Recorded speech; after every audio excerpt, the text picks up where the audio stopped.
कहवा से आवे शिव जोगिया त हाथ में डमरू लिहले हो।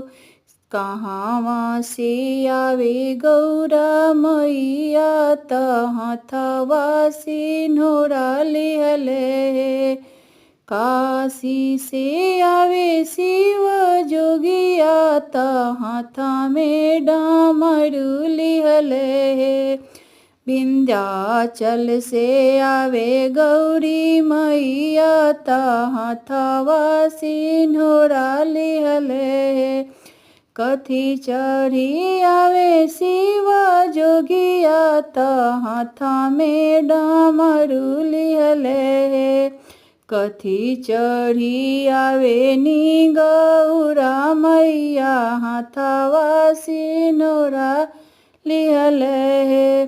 नंदी चढ़ी आवे शिव जोगिया त हाथ में डमरू लिहले।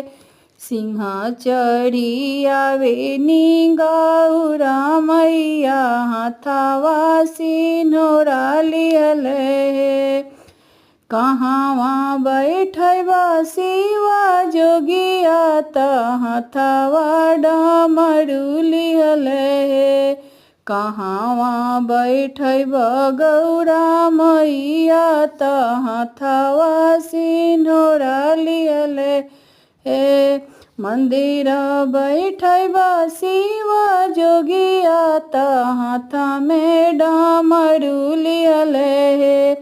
संगवे बैठब गौरा मैया त हाथ में सिन्होरा लिहले। काई खियाब शिव जोगिया त हाथ में डमरू लिहले।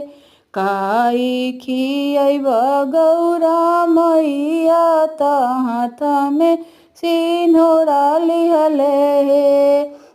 बंगिया खियाब शिव जोगिया त हाथ में डमरू लिहले।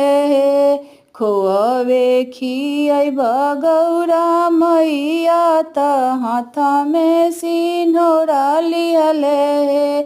कमन बर मंगब शिव जोगिया त हाथ में डमरू लिहले।